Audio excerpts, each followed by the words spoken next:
جاهز. السلام عليكم ورحمة الله وبركاته.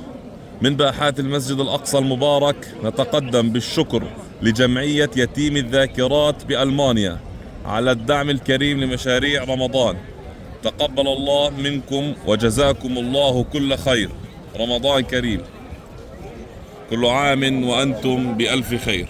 والله لن أنسى مسجدنا الأقصى وقبة الصخرة تبكي من الحسرة، تقول يا رباه يا واهب الحياة، بعونك اللهم اكتب لنا النصر.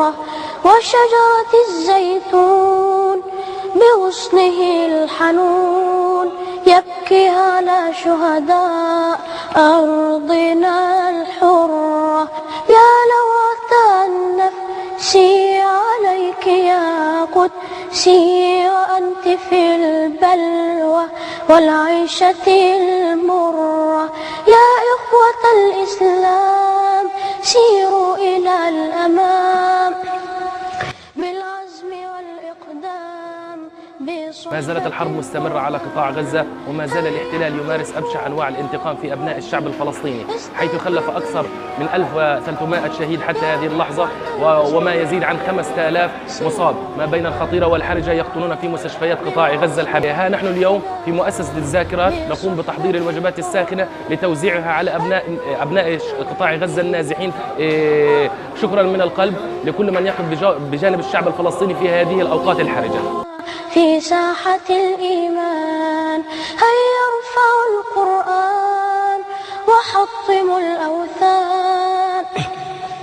هيا ارفعوا القرآن وحطموا الأوثان، وحرروا الإنسان من قبضة الطغيان. هيا اهتفوا يا إخوتي، استيقظي يا أمتي، هيا أعيدي بسمتي كسابق الأزمان، كسابق الأزمان. سلام سلام كمسك الختام عليكم حي بابا